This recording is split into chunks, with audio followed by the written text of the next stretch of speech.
The parable that I just got done reading for you does not make a preacher's job really easy.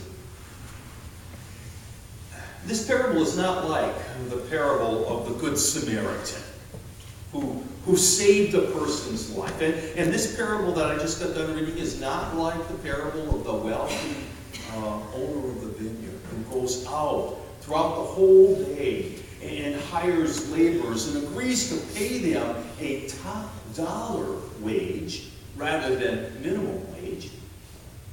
And even those who are hired 2 or 3 hours to work are paid that same wonderful wage. Those are exemplary parables that lift up the best of people.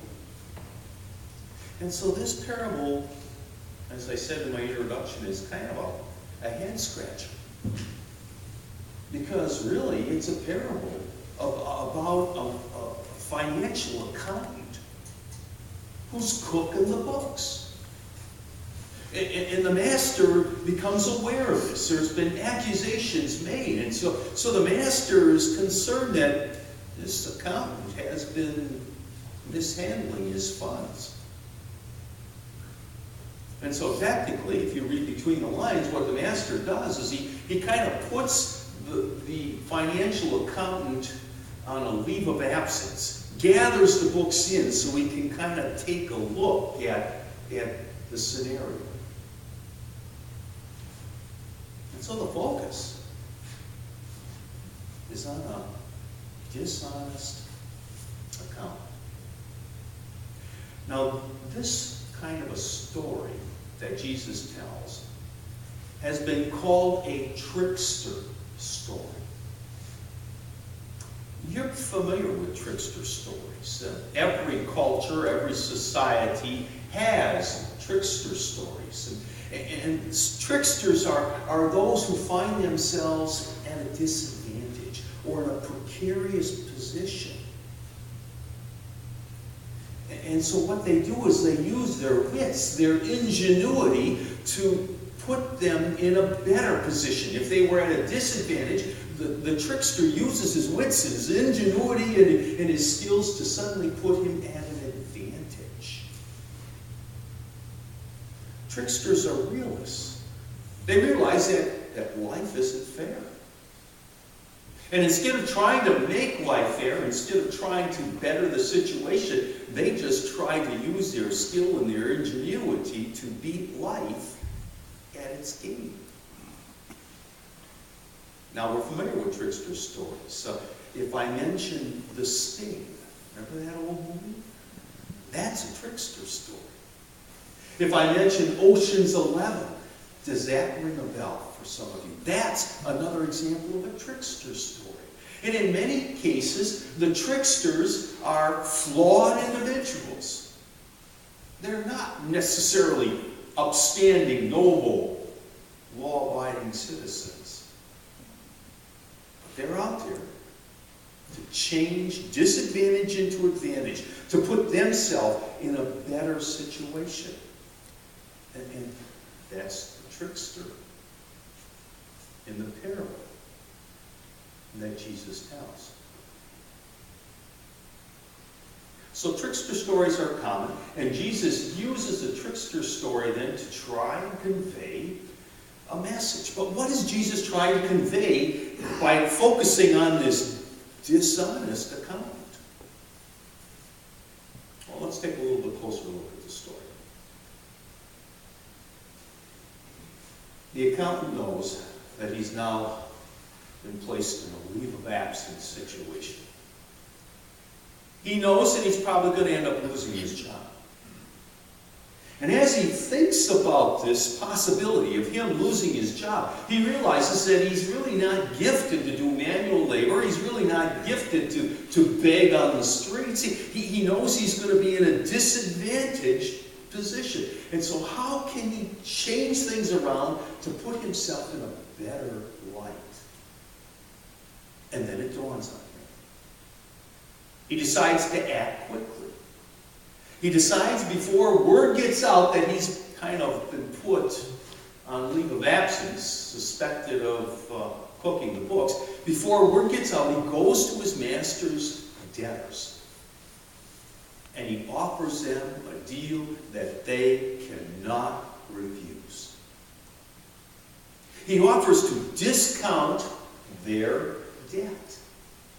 The first person, he is offered a chance to sign off on paying off his debt at a 50% reduction. Do you see that?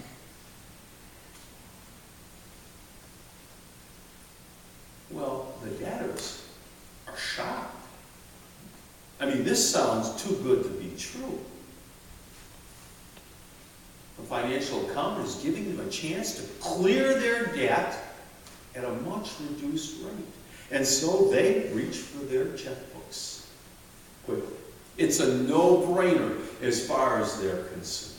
And so the accountant does this with all the master's debtors. And then he comes back to the master and he lays this pile of money on the master's desk. And the master is shocked. He's gotten a lot of money suddenly given to him. Yes, it's not all the money that was owed to him, but the master's a realist. The master realizes he's probably never going to get all the money back that's owed to him. Very often that's the case. People don't pay back all their debt. We know about that in today's world, right? Happens all the time. People filing bankruptcies. They don't pay back all their debt, and suddenly it's all written off. And so the master thinks to himself, you know, really, maybe this is a good deal for me. At least I'm getting a large amount of money back. And then the master realizes that what the dishonest accountant has done is he's made the master's name stand up in the community as one who's generous and kind, offering all the debtors this discounted rate. The master kind of likes that. He looks good in the eyes of others. Certainly the debtors like it. They've given the chance to wipe out their debt and have a fresh start. And who else likes it? The situation? The accountant. Because, you see, he's the one who brokers the deal. He's the one who goes to all the debtors and says, look what I and the master have offered to you today. The accountant knows that these are people who remember his goodwill and his brokering the deal, and they could be counted on to owe him once he's out of his job. It's a win-win scenario. And so in the story that Jesus tells, the master ends up commending the crooked accountant on his ingenuity.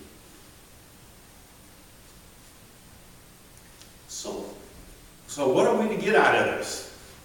What was Jesus trying to get across to his disciples and to the crowd that day? Well, the real key is found in that one verse, where, let me read it for you once again. For the people of this world are more shrewd in dealing with their own kind than are the people of light. That verse gives us a clue as to what Jesus is trying to imply in this parable. And what Jesus is implying is this. Look, if a dishonest person, a trickster, can use their ingenuity, their shrewdness to put themselves in a better situation, how much more should children of light, using their faith, be able to put themselves into a better position in life?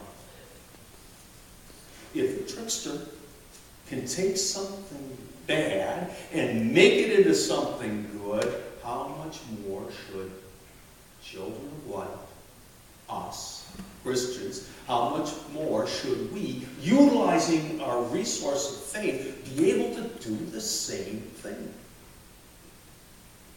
what Jesus is implying is that our faith, that resource of faith that we have, that the rest of the world doesn't have, should bring to us a resilience, should bring to us an endurance, should bring to us the insight to always put ourselves in a better position. Does that make sense? Yes. Thank you. So for Trickster, even though they're dishonest, can somehow end up in a better place when we as people of faith utilize our faith. It should bring to us that same kind of resilience and strength and ingenuity to put ourselves into a better position in life. The year was 1787. 1787.